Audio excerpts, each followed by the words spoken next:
द्रावे द्रावे नमो वरते भगवते श्रीमते ओम ह्रीं क्रोम पापम खंडे खंडे जय जय ग द पच पच पचय पचय ओम नमो अरम झं ओम ह्रीं अरम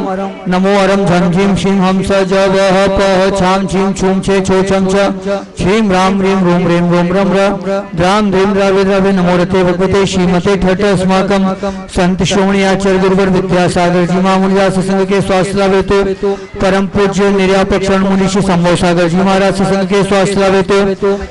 श्रीमान सुनील कुमार जी, शरद कुमार जी, नरसिंहपुर निवासी सपरिवार के स्वास्थ्य लाभे तो प्रदीप जी, दिलीप जी, शरद जी, पारस जी, सूरज जी, शशांक जी, शुभम जी, आयुष जी, अक्षत जी, हर्ष जी, श्रीमती सन्मति, प्रतिभा, रेखा, अंकिता, ऋतु, कविता, श्रुति, आर्या, अमृता, एंजल, एरा, नरसिंहपुर निवासी सपरिवार के स्वास्थ्य लाभे तो श्रीमान साकेत कुमार जी, सुरेंद्र कुमार जी सिंगारे पुणे निवासी सपरिवार के स्वास्थ्य लाभे तो डॉक्टर सत्येंद्र जैन इंदौर निवासी सपरिवार के स्वास्थ्य लाभे तो श्रीमान सूरज जी जैन, मिलन जी जैन, नमन जी जैन, विनय जी जैन, सम्यक विकास जी जैन, श्रीमती अंकिता विपुल जी जैन, श्रीमान विपुल जी पवन जी जैन, समस्त सूरत परिवार के स्वास्थ्य लाभ हेतु श्री रस्तु वृद्धि रस्तु पुष्टि रस्तु पुष्टि रस्तु। शिरपुर वंदमी पाशम शिरपुर वंदमी पाशम शिरपुर वंदमी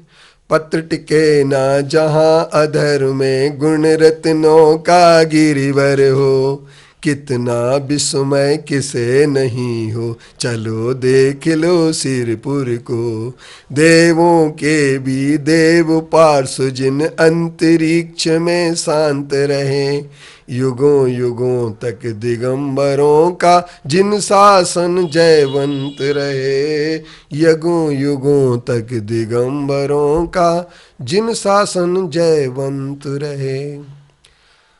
दुनिया के सब धर्म और दर्शनों ने अपनी साधना स्वर्ग तक सीमित की है, लेकिन जैन धर्म एक ऐसा धर्म है और जैन दर्शन ऐसा दर्शन है जो अपनी उत्थान की यात्रा को स्वर्ग तक सीमित नहीं करता है, अपितु अपनी उत्थान की यात्रा को मोक्ष में जाकर के ब्रह्म अवस्था में लेना चाहता है। क्योंकि सारे लोग ये चाहते हैं कि हमें स्वर्ग प्राप्त हो, और स्वर्ग प्राप्ति के लिए कई लोगों ने कई यात्राएं भी की और सीधे स्वर्ग जाने की भी कोशिश की। जैसे महाभारत में प्रसंग आते हैं कि विमान पर बैठकर के युधिष्ठिर को स्वर्ग लेने के लिए इंद्र आए, अथवा ऐसे भी हमारे पास प्रसंग आते हैं कि अर्जुन ने जाकर के स्वर्ग में जाकर के वहाँ पर कला सीखी, नृत्य कला और नृत्य कला सीख करके फिर उसने विराट नगरी में आकर के नृत्य कला को सिखाने का प्रयास किया, बृहन्नला के नाम से जाना जाना। अब हमारा कहना यह है कि जो कुछ भी लोग स्वर्ग जाकर के अगर कला सीखते हैं, परंतु पृथ्वी पर जितनी अच्छी नृत्य कला है,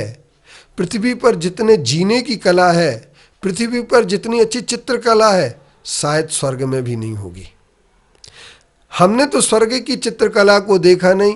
हमने स्वर्ग की नृत्य कला को नहीं देखा, हमने स्वर्ग की संगीत कला को नहीं देखा, लेकिन ये स्वर्ग की तारीफ करने वाले लोग उस प्रकार हैं जैसे कि अमेरिका में जाने वाले लोग जो कभी अमेरिका नहीं गए, वो अमेरिका के भवनों की तारीफ करते हैं, लेकिन भारत के भवन में जो शांति और सुख मिल सकता है वो अमेरिका के भवन में शांति सुख कैसे मिल सकता है, इस पर आपको विचार करना है। तो हमारे आचार्यों का कहना है यत्र भावम शिवम दत्ते द्यौ कियत दूरवर्तिनी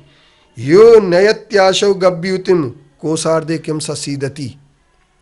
आचार्य पूज्य पाद्य इस बात के लिए कहते हैं कि जिन भावों के कारण से, जिन परिणामों से हमें मोक्ष की प्राप्ति होने वाली हो, उन परिणामों से क्या हमें स्वर्ग नहीं मिलेगा? क्योंकि जिस तरीके से कोई आदमी यदि योजन भर पैदल चल सकता है, क्या वो आदमी आधा कोस नहीं चल सकता है? ये आचार्यों का कहना है। इसलिए स्वर्ग की साधना को अपनी साधना का अंतिम चरण न मानते हुए हमारे लिए मोक्ष की साधना की ओर बढ़ने का प्रयास करना चाहिए, क्योंकि जितने भी भक्तों के लिए स्वर्ग की लालच और लालसाएं दे करके चलते हैं और स्वर्ग के लिए ही सिर्फ आदमी भक्ति में रम जाते हैं, लेकिन भक्ति की रमने की अपेक्षा भक्ति मात्र से स्वर्ग मिल सकता है। आप स्वर्ग तो कोई भी प्राप्त कर सकता है, अकाम निर्जरा करने वाला स्वर्ग प्राप्त कर सकता है, लेकिन सवाल इस बात का है कि जिसे मोक्ष की शांति और सुख का अंतिम लक्ष्य बन जाए, ऐसे व्यक्ति को ही हम सही साधक मान सकते हैं और रत्नत्रय के माध्यम से मोक्ष मिलता है, और स्वर्ग तो किसी भी माध्यम से मिल सकता है। तो हमें स्वर्ग की साधना पर विश्वास नहीं,